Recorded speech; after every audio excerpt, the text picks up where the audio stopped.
Yeah. Bonjour à vous tous et bienvenue à notre temps d'exhortation biblique. À ce temps d'encouragement des chrétiens à vivre selon la révélation de Dieu, selon la parole du Seigneur, selon les vérités qui nous permettent de comprendre la vie avec une perspective qui vient vraiment du Seigneur, qui vient de notre Dieu. Et ça, il faut mettre les lunettes de la foi en se basant sur ce qu'il nous a révélé dans sa parole pour marcher dans ses voies et lui être agréable. Ce matin, on veut contempler cette question biblique importante du combat spirituel. Le combat spirituel pour l'avenir de l'homme. Un combat invisible qui affecte de différentes manières l'expérience de l'humanité. Un conflit dans les lieux célestes qui oriente la destinée des gens sur la terre. Une guerre d'envergure mondiale qui influence les décisions cruciales de chaque être humain. Et la Bible, la parole de Dieu, nous révèle ce conflit et surtout, elle nous guide dans notre engagement personnel dans ce grand combat de l'Église de Jésus-Christ. Ce matin, j'aimerais qu'on puisse chercher un passage des Écritures qui décrit effectivement cette guerre et qui nous montre comment on doit agir en tant qu'enfant de Dieu. Je vous invite à chercher l'Épître aux Éphésiens au chapitre 6. L'Épître aux Éphésiens au chapitre 6.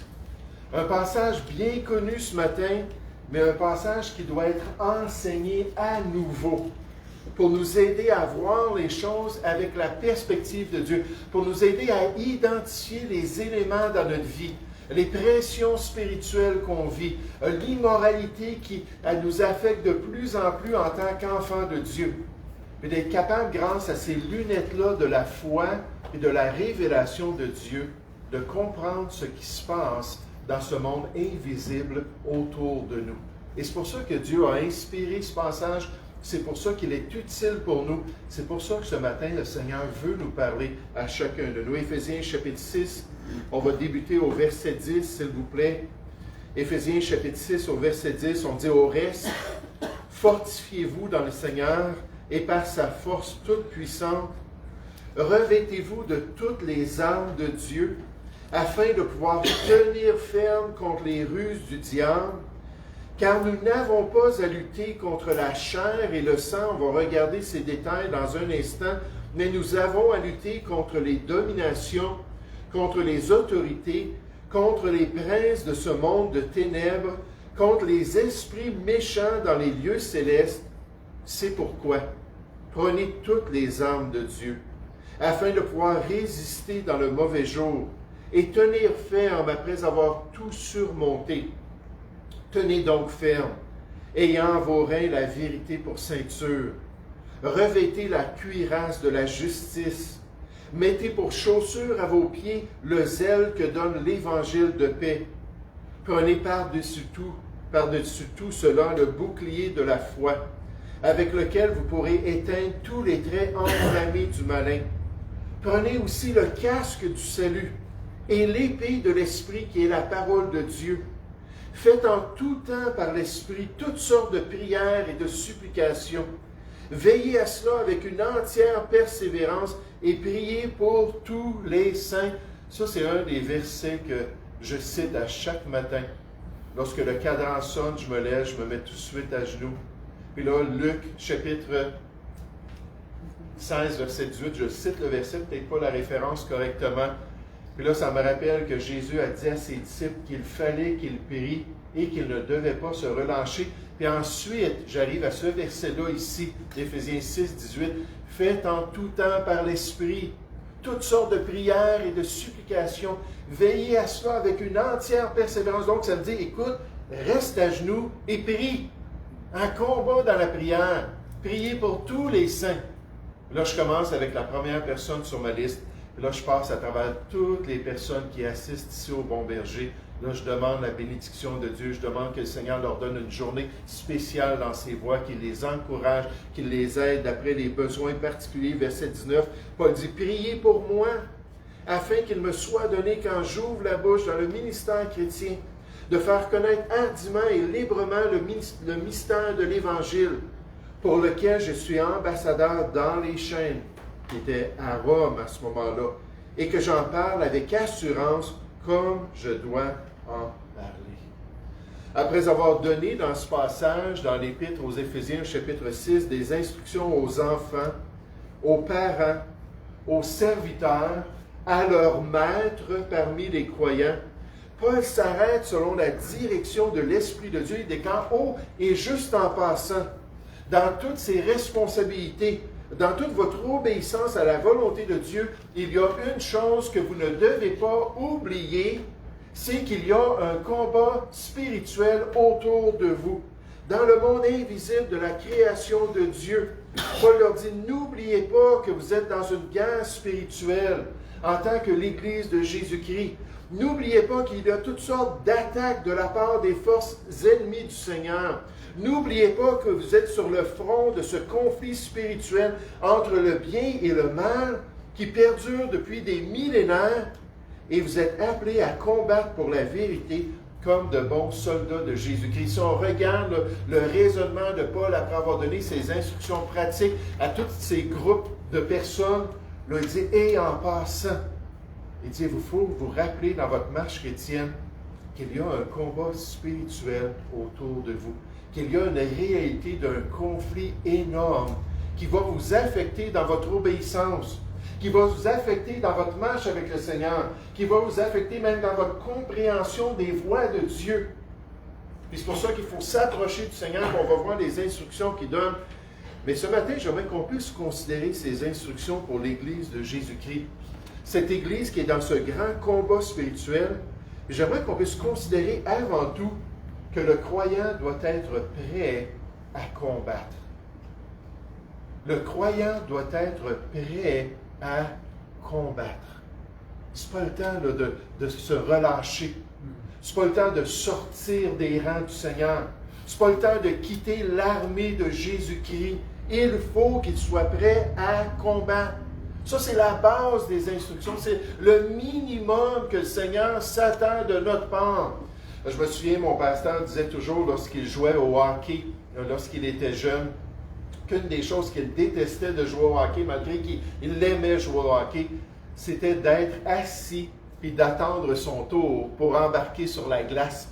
Il dit, là, j'étais là avec mon bâton et mes patins, là, puis j'attendais juste que le coach dise, vas-y, Pierre, embarque. Il dit, moi, là, j'aurais joué toute la partie. Nécessairement, ce n'était pas raisonnable de penser cela. Mais il dit, moi, en tant que chrétien, là, il dit, je ne veux pas être dans les estrades, je ne veux pas être un spectateur, je veux être actif, je veux être un participant dans ce combat-là. Et dans cette œuvre spirituelle, c'est ce que le Seigneur nous demande. L'enfant de Dieu doit être prêt à faire sa part dans ce grand conflit millénaire de ce monde. Il doit prendre sa place en tant que soldat de Jésus-Christ pour prioriser sa résistance avec l'Église aux forces du mal, pour ne pas prendre part aux œuvres infructueuses des ténèbres, comme Paul le dit à ces mêmes chrétiens à Éphèse. Il doit être prêt à souffrir comme un bon soldat de Jésus-Christ, à être là dans le conflit, puis à suivre les instructions qu'on va voir, puis à accomplir le plan de Dieu. Oh, le Seigneur cherche des soldats ce matin parmi nous. Il cherche des participants qui vont rentrer dans ce conflit-là d'après ces instructions qu'on va voir pour accomplir la volonté de Dieu. Regardez dans Éphésiens chapitre 6 au verset 10. Il dit au reste, après avoir conclu ces instructions à ces différents groupes de chrétiens, il dit au reste, fortifiez-vous dans le Seigneur et par sa force toute puissante, revêtez-vous de toutes les armes de Dieu. Ça, c'est un choix qu'on doit faire. C'est ce que le Seigneur nous demande d'être prêt à faire, de se revêtir comme un bon soldat de Jésus-Christ, d'entrer dans le conflit spirituel de l'Église, de faire partie de ceux qui vont être actifs dans ce combat millénaire. Puis ensuite, il va nous expliquer comment dans un instant. Il dit, revêtez-vous de toutes les armes de Dieu, afin de pouvoir tenir ferme contre les ruses du diable. Verset 13. Il dit, c'est pourquoi, encore une fois, voici votre choix, c'est la base. Prenez toutes les armes de Dieu. Faites partie de la solution dans ce conflit spirituel, afin de pouvoir résister dans le mauvais jour et tenir ferme après avoir tout surmonté. Est-ce qu'en tant que chrétien, On est prêt à combattre avec l'Église de Jésus-Christ, avec le peuple de Dieu. Est-ce qu'en tant qu'enfant de Dieu, on veut faire partie de la résistance spirituelle pour le bien de l'œuvre de Dieu? Est-ce qu'on accepte de nous positionner dans ce grand conflit entre le bien et le mal? Comme le pasteur Worsby nous le rappelle, tu es maintenant dans l'armée. Une fois que tu as accepté le Seigneur, une fois que tu es rentré dans la maisonnée de Dieu, que tu fais partie des élus de Dieu, tu es maintenant dans l'armée.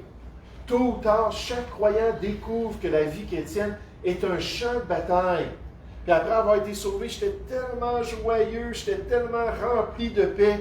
Puis là, ça n'a pas été long, dans la même journée que j'ai eu de la critique de la part de ma famille, que les gens m'ont dit que j'étais rentré dans une secte, que mes amis m'ont dit « T'es rendu fou de t'être lié à une religion comme ça. » Ils ne comprenaient rien, mais tout de suite la pression, tout de suite les tensions, tout de suite le combat a débuté. Mais ce n'est pas un terrain de jeu et qu'il fait face à un ennemi beaucoup plus fort que lui-même en dehors du Seigneur. Il est raisonnable que Paul utilise l'armée pour illustrer le conflit du croyant avec les forces du mal dans ce monde, dans cette réalité spirituelle. Durant la Première Guerre mondiale, un nouveau chrétien venait juste d'être sauvé lorsque la guerre a éclaté, du nom de Alvin York, fut forcé à aller à la guerre en Europe. Il était contre la guerre, nécessairement, contre la tuerie de la guerre et contre les conflits en général. Il dit, moi, je suis un homme de paix, je suis un chrétien, puis mon Dieu, c'est un Dieu de paix. Mais le pasteur l'a encouragé à aller dans les Écritures, parce que là, il pouvait être arrêté comme déserteur, puis jeté en prison. Là, il devait voir, est-ce que c'est vraiment ça que Dieu veut, ou est-ce que tu es prêt plutôt à aller à la guerre? Donc là, il a commencé à sonder les Écritures, il a commencé à regarder ce que les Écritures disent, il a commencé à chercher la face de Dieu. Puis il est arrivé à la conclusion, c'est une conclusion personnelle, que la guerre n'est pas le plan parfait de Dieu, loin de là, mais à cause de la méchanceté des hommes, il fallait se battre pour protéger nos familles, protéger notre société, protéger les libertés fondamentales qui permettent à un chrétien de fonctionner. Donc, il a dit, c'est correct. Je vais rendre à Dieu ce qui est à Dieu, puis je vais rendre à César ce qui est à César. Puis il est parti à la guerre. Donc, il est entré dans l'armée américaine. Il est parti dans ce conflit en Europe. Puis durant son court séjour sur le continent, il est devenu le héros des Alliés. Parce qu'à lui seul, à cause de la grâce et la protection de Dieu, il a attrapé un bataillon allemand à lui seul. 90 soldats qu'il a attrapés. Puis là, il était loin du front ou des autres soldats américains, et ainsi de suite. Puis là, il disait, où est Alvin? Qu'est-ce qui est arrivé avec Alvin? Puis à un moment donné, il a dit, je pense que je le vois là-bas. Sur le chemin, il y avait 90 soldats allemands désarmés qui s'en venaient. Puis Alvin, avec son petit fusil en arrière, qui les suivait. Là, quand ils ont entendu ça, les gens disent, avez-vous entendu ce qu'il a fait, Alvin? Hein, est-ce que je ne me souviens pas son grade à cette époque-là, mais le soldat York, ce qu'il a fait, ça s'est répandu, puis c'était un élan pour les Alliés qui les a amenés à gagner cette guerre-là. Là, on ne rentre pas, est-ce que des choses historiques, c'est vrai ou non, c'est pas ça l'objectif ce matin. Mais en allant au combat, en acceptant que c'était son rôle pour le bien de sa famille, le bien de sa foi, tout ça, Alvin est devenu un élément de la victoire des Alliés sur les ennemis de la liberté pendant la Première Guerre mondiale. Le croyant doit être prêt à combattre. Il doit prendre sa place légitime dans l'armée du Seigneur. Le Seigneur lui demande d'être ouvert, à se tenir debout pour la vérité, à combattre pour accomplir le plan de Dieu. Et c'est très clair dans notre passage ce matin aussi que le croyant doit comprendre qui est l'ennemi. Le croyant doit comprendre qui est l'ennemi. L'identification claire de l'ennemi est une étape stratégique dans tout conflit spirituel et spirituellement, le chrétien doit bien identifier l'ennemi pour être certain qu'il se bat contre la bonne personne qu'il est en train d'accomplir la volonté de Dieu. Il doit viser les bons participants dans cette guerre contre les forces du mal. Il doit porter son attention sur les bons acteurs dans ce conflit pour s'assurer de faire la volonté de Dieu. Et dans notre passage, l'apôtre Paul identifie qui sont nos ennemis. Regardez au verset 11, Éphésiens chapitre 6. Qui sont les ennemis de l'œuvre de Dieu? Éphésiens chapitre 6 au verset 11, il dit « Revêtez-vous de toutes les armes de Dieu, afin de pouvoir tenir ferme contre les ruses de qui? Dites-moi. Du diable. » Donc là, on est en train d'identifier le diable lui-même. Là, il continue, il dit « Car nous n'avons pas à lutter contre la chair et le sang. Nous n'avons pas à lutter contre l'être humain. » L'ennemi, ce n'est pas l'homme sur la terre. L'ennemi, ce n'est pas votre voisin.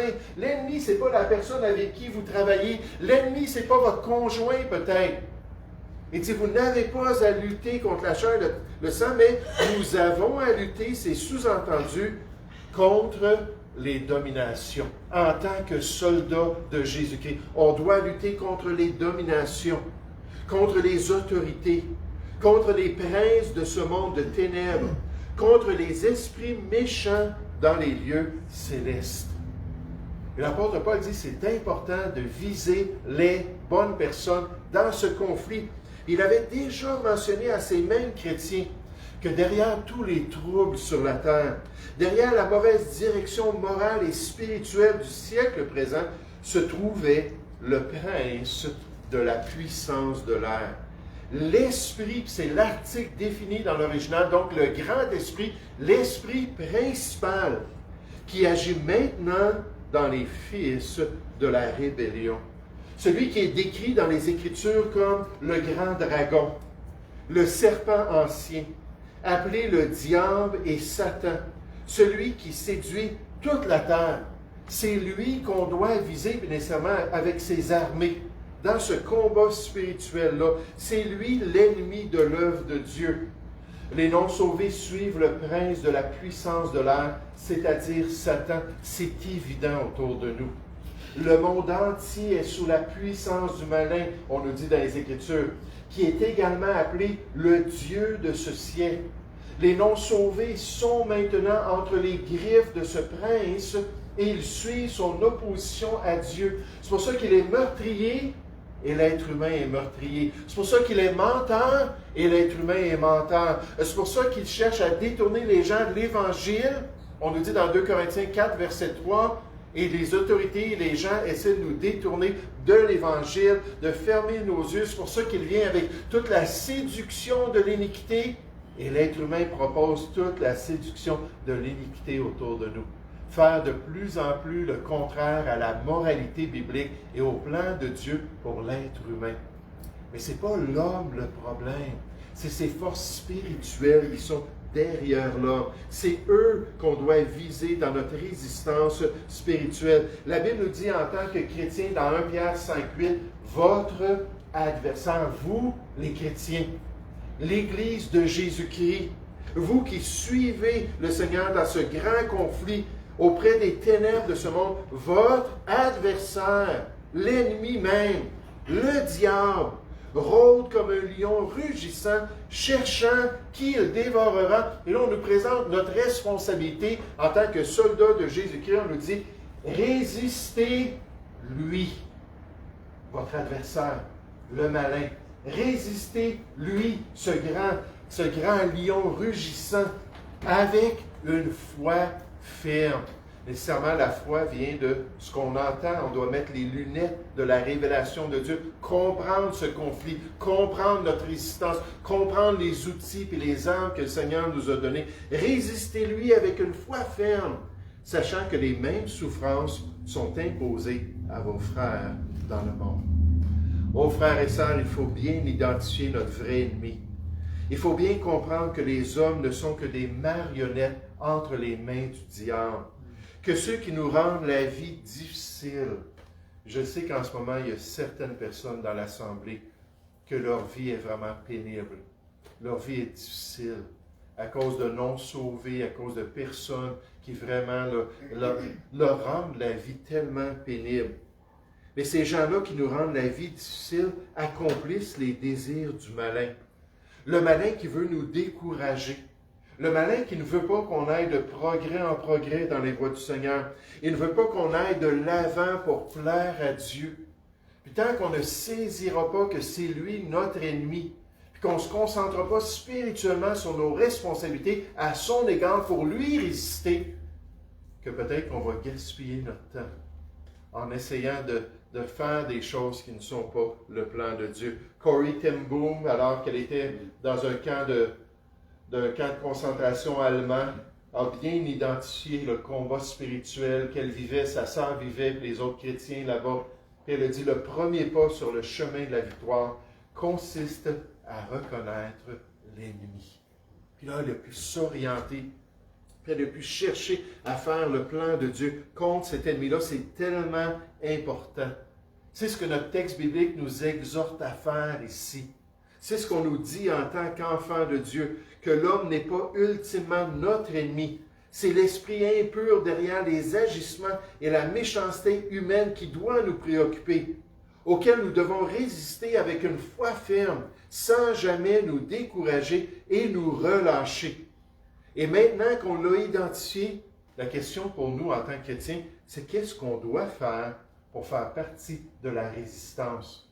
Comment est-ce qu'on peut s'opposer en tant que bon soldat de Jésus-Christ et être le sel et la lumière du monde? Qu'est-ce que le Seigneur nous demande de faire? Et Paul continue en nous donnant la réponse. On va voir qu'en tant que croyant, le croyant doit combattre selon Dieu, selon le plan de Dieu, selon les instructions de Dieu, selon la direction du Seigneur. Il doit suivre les instructions précises du Seigneur dans ce grand combat spirituel. Il doit apprendre à bien revêtir les armes de son maître pour être en mesure de vaincre l'ennemi. Il doit se rappeler cette promesse de Jacques concernant ce conflit avec Satan lorsqu'il nous dit dans Jacques chapitre 4 au verset 7, il nous dit « Soumettez-vous donc à Dieu. Suivez le plan du Seigneur. Suivez ses instructions pour le soldat de Christ. Résistez au diable. » Et c'est ça, n'est-ce pas, notre grande responsabilité? Résister. Le monde peut-être est en dérive, le monde est en train de suivre les gens. La Bible nous dit que le monde est sans frein s'il n'y a pas l'influence de la parole de Dieu. Comme le train qui est arrivé, dans quelle ville encore? Oui, lac Mégantic, là, ça a explosé, puis une soixantaine de personnes sont décédées, puis ça a détruit là, plein de bâtiments. C'était une catastrophe terrible. Mais le monde s'en va vers cette destruction-là sur la voie large qui mène à la perdition. Mais nous, en tant que chrétiens, on nous dit de lui résister. Puis remarquez, et il fuira loin de vous. Pourquoi? Parce qu'il va voir celui qui est à côté de nous. Il va voir le bon berger qui a son bâton et sa houlette, notre sauveur qui est là pour nous accompagner. Puis il va voir qu'on est déterminé, on va voir qu'on veut résister. Puis à ce moment-là, il va nous laisser tranquilles jusqu'à un moment opportun. Un auteur nous dit, je n'ai pas peur du diable. Le diable peut me maîtriser personnellement, mais il ne peut vaincre celui à qui je suis uni. Il ne peut pas maîtriser celui à qui je suis uni. Il ne peut combattre celui dont la nature habite en moi. À cause de cette relation extraordinaire avec le Seigneur. Regardez Éphésiens chapitre 6 pour voir les instructions pratiques. Comment est-ce qu'on peut se tenir debout? Comment est-ce qu'on peut faire partie de la résistance? Comment est-ce qu'on peut marcher d'une manière qui va nous permettre d'être la lumière de ce monde, puis le sel dans ce monde, puis nous permettre de combattre contre ces forces spirituelles-là, pour qu'ils s'éloignent des chrétiens, qu'ils s'éloignent de l'Église de Jésus-Christ. Je m'en venais comme on fait à chaque dimanche matin, puis chaque dimanche soir, chaque mercredi soir, ensemble là pour la réunion, puis je disais, Seigneur, protège-nous. Qu'il n'y ait pas un mauvais esprit dans l'assemblée, qu'il n'y ait pas des gens qui ne sont pas disposés et qui vont nous décourager. Protège-nous même contre les forces du malin qui veulent venir et avoir un accès, puis venir nous troubler en tant qu'Église de Jésus-Christ. Là, chercher à résister pour nous permettre de venir et d'être encouragés et d'aller de l'avant dans les voies de Dieu. Éphésiens chapitre 6, verset 13, ça dit, c'est pourquoi On a identifié l'ennemi, on est dans un combat spirituel. C'est pourquoi prenez toutes les armes de Dieu, on va les décrire, afin de pouvoir résister dans le mauvais jour et tenir ferme après avoir tout surmonté. On a résisté jusqu'au bout. Tenez donc ferme. Ayez à vos reins la vérité pour ceinture. Revêtez la cuirasse de la justice. Mettez pour chaussure nécessairement de l'image, l'analogie d'un soldat. Mettez pour chaussure à vos pieds le zèle que donne l'évangile de paix. Prenez par-dessus tout cela le bouclier de la foi, avec lequel vous pourrez éteindre tous les traits enflammés du malin. Prenez aussi le casque du salut et l'épée de l'Esprit qui est la parole de Dieu. Faites en tout temps par l'Esprit toutes sortes de prières et de supplications. J'aime cette expression. Supplication, c'est un cri du cœur. Seigneur, j'ai besoin de toi. J'ai besoin de ta délivrance. J'ai besoin de ton intervention, Seigneur. J'ai besoin que tu viennes briser les chaînes dans ma vie, puis que tu me libères de certaines tentations, tu me libères de certaines habitudes qui sont contraires à ta volonté, que je cesse ce cycle-là de revenir au mensonge, de revenir au mal dans ma vie. Oh, ces supplications. Il dit, veillez à cela avec une entière persévérance et priez pour tous les saints. Maintenant, qu'est-ce que ça veut dire pratiquement? On commence avec la ceinture de la vérité. Ça veut dire, en tant que chrétien, si on veut résister aux ténèbres dans ce combat spirituel, on doit marcher dans la vérité. On doit demeurer vrai dans toute notre conduite. On doit être attaché à ce qui est vrai pour être vainqueur pour notre Dieu. Pas de mensonge. Tolérance zéro pour l'hypocrisie, tolérance zéro pour la tromperie dans notre vie. Puis on met cette ceinture-là de la vérité qui tient les autres parties ensemble. On va marcher d'une manière vraie pour le Seigneur. Et là, on va être cette lumière qui se scelle dans les voies de Dieu. Ensuite, on nous parle de la cuirasse de la justice. Être juste en tant que chrétien.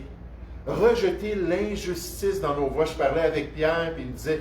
Tu sais, avant, là, il y avait eu des circonstances dans mon travail, puis peut-être que j'aurais fait des choses vraiment injustes, puis il me donnait des exemples, tout ça. Mais il dit, aujourd'hui, je résiste à cela. Aujourd'hui, je ne veux plus faire ça.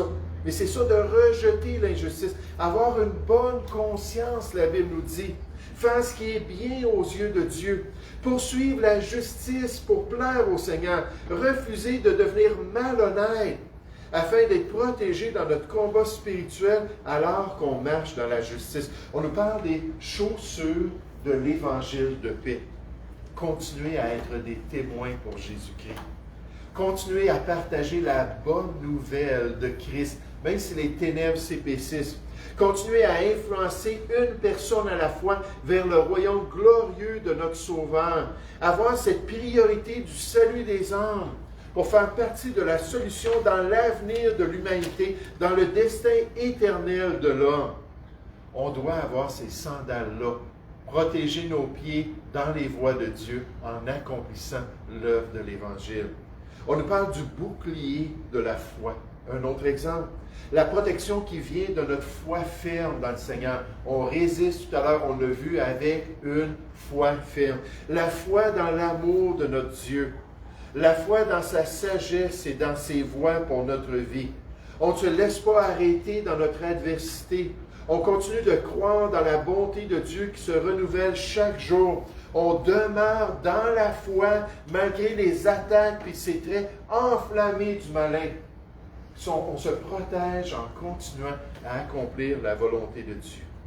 Ensuite, on nous présente le casque du salut. Oh, le casque comme c'était important, n'est-ce pas, pour protéger la tête, ce centre vital de notre être, l'assurance du pardon de nos péchés et de notre délivrance à venir, la conviction dans notre conscience que malgré tout, et surtout malgré la folie qui nous entoure, l'Esprit de Dieu a rendu ce témoignage clair et net que nous sommes un enfant de Dieu. Et là, quand le diable vient pointer notre performance, quand le diable vient pointer nos manquements spirituels, quand il vient dire, franchement, toi, un chrétien, tu ne peux pas croire ça. On a le casque qui nous protège et qui nous garde dans cette assurance devant le Seigneur. L'épée de l'Esprit, juste deux autres éléments.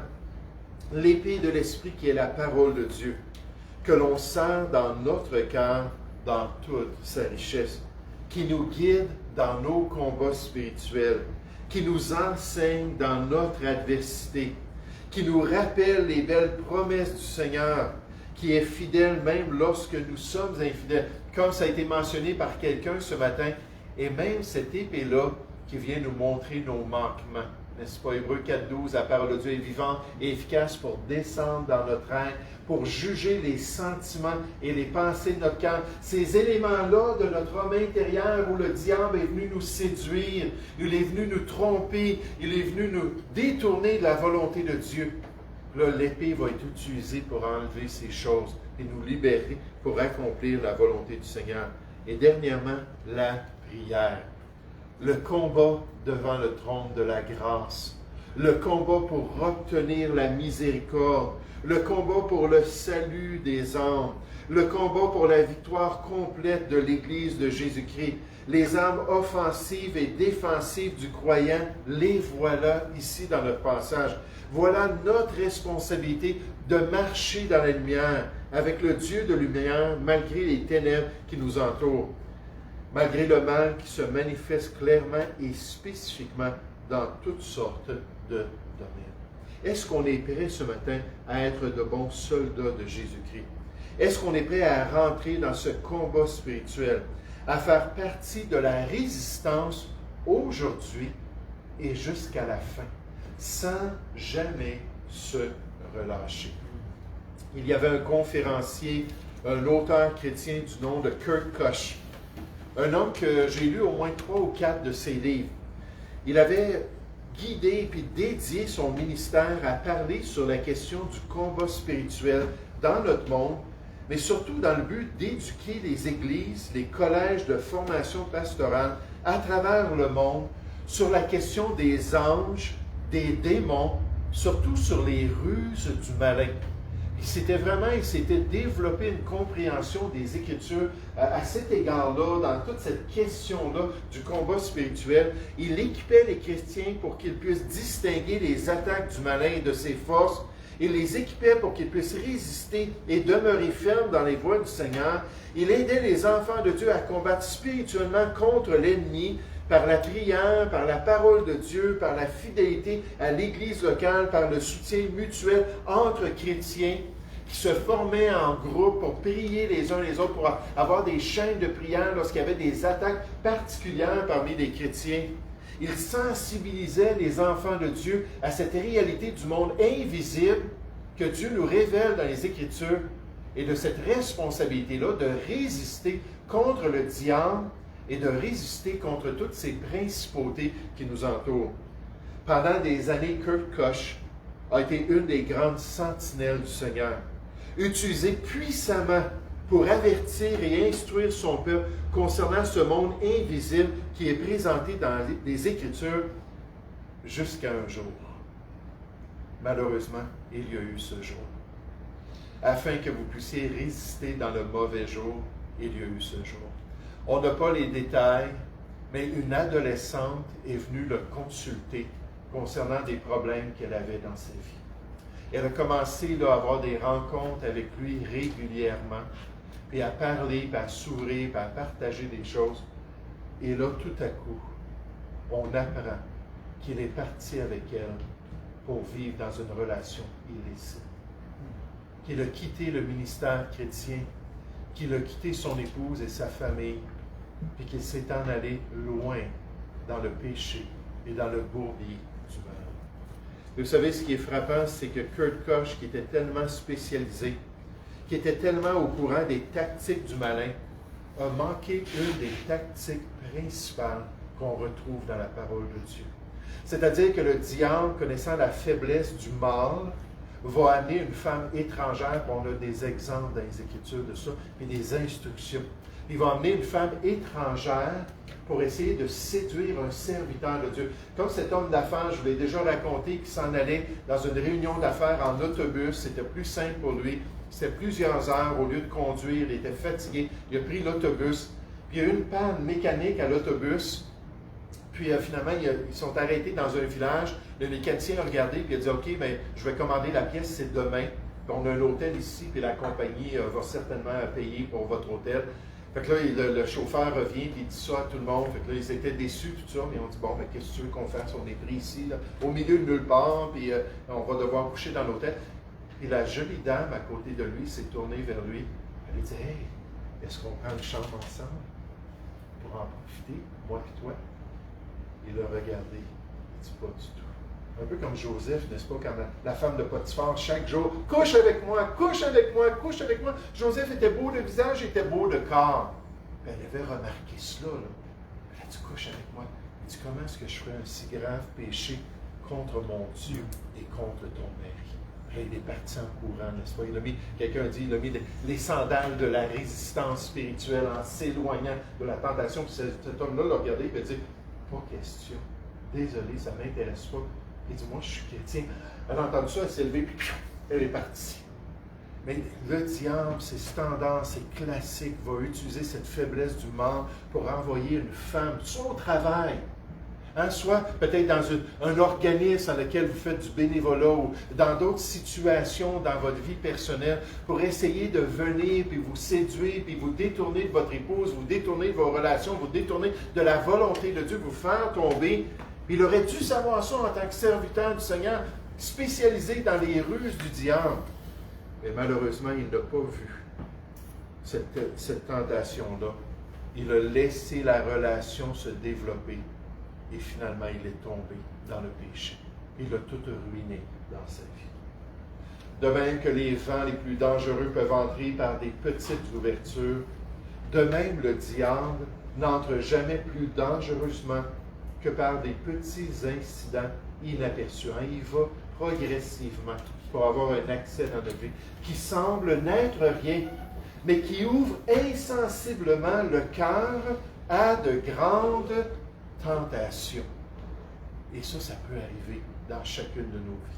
C'est pour ça que la Bible nous dit, ne donnez pas accès au diable. Il faut rester juste, il faut rester droit. Il faut marcher dans la vérité, il faut être dans la prière, il faut être dans l'Évangile, il faut accomplir le plan de Dieu, il faut être zélé dans les voies de Dieu pour pouvoir être béni du Seigneur et pour pouvoir faire partie de la résistance pour l'accomplissement de sa volonté. Le croyant doit être prêt à combattre. L'armure du Seigneur vous attend, frères et sœurs. Il nous demande de venir et de se revêtir de son armure, de faire partie des résistants. Le croyant doit comprendre qui est l'ennemi. Oui, c'est certain que l'homme agit comme un ennemi, que l'être humain peut nous rendre la vie difficile, mais derrière l'être humain, je pense à Daniel chapitre 10, un ange est venu le voir, Daniel, puis il dit, écoute, il dit, là, en ce moment, je suis en train de combattre le démon qui agit dans les Mèdes et les Perses, puis là, je vais m'en aller pour aller résister à celui qui est derrière lesquels les principautés, les autorités humaines sont liées spirituellement dans les Écritures avec les principautés et les autorités spirituelles. Il y a toujours quelqu'un derrière eux qui vient leur suppléter, qui vient leur donner une direction. C'est ces forces spirituelles qu'on doit viser dans notre combat. Et comment est-ce qu'on doit le faire? En se revêtant de toutes les armes de Dieu. En d'autres mots, en étant un bon chrétien. Un chrétien qui suit la parole de Dieu, qui est fidèle aux Écritures, qui persévère dans les voies du Seigneur. Si on fait ça, on va être une lumière dans notre monde. On va être le sel de la terre. Puis on va résister à ces ténèbres qui s'épaississent autour de nous. Dieu voulant bientôt, quelqu'un me disait ça, toi tu crois ça? Je dis non, je ne sais pas que je crois ça, je l'espère. Dieu voulant bientôt, là la trompette va sonner, on va pouvoir quitter ce monde. Puis laisser le restant entre les mains du Seigneur. Amen. Et entre-temps, on doit combattre en tant que l'Église de Jésus-Christ. Nous allons prier ensemble. Oui, Père Céleste, on veut te remercier pour ces occasions où les Écritures déchirent la dimension humaine, Seigneur. Déchirent la réalité visible autour de nous. Et nous permet, Seigneur, de voir une autre dimension et une autre réalité. Et dans ce passage, alors que l'apôtre Paul encourage les chrétiens à faire ce qui est bien, c'est évident qu'il veut leur rappeler qu'il y a une résistance spirituelle à leur obéissance, qu'il y a des pressions, qu'il y a des personnes, qu'il y a des circonstances qui vont venir dans leur vie. Et bien souvent, comme quelqu'un l'a mentionné, lorsqu'on cherche à faire ce qui est bien, lorsqu'on cherche à progresser un peu plus pour toi, Seigneur, oh qu'il y a des problèmes qui se manifestent. Père Céleste, je te prie que tu puisses nous aider à être prêts à combattre pour la foi, à être prêts à persévérer dans tes voies, à être prêts à être de bons soldats de Jésus. Parce qu'il y a tout ce combat et la victoire appartient à notre Dieu. Oh, dans toutes ces choses, Paul s'est exclamé, nous sommes plus que victorieux par celui qui nous a aimés. Ô Père Céleste, aide-nous à nous attacher à toi, aide-nous à suivre tes instructions, aide-nous à résister aux tentateurs et à ses ruses.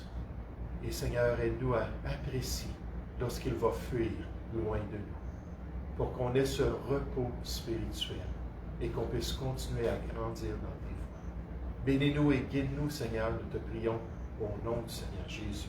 Amen. J'aimerais vous demander.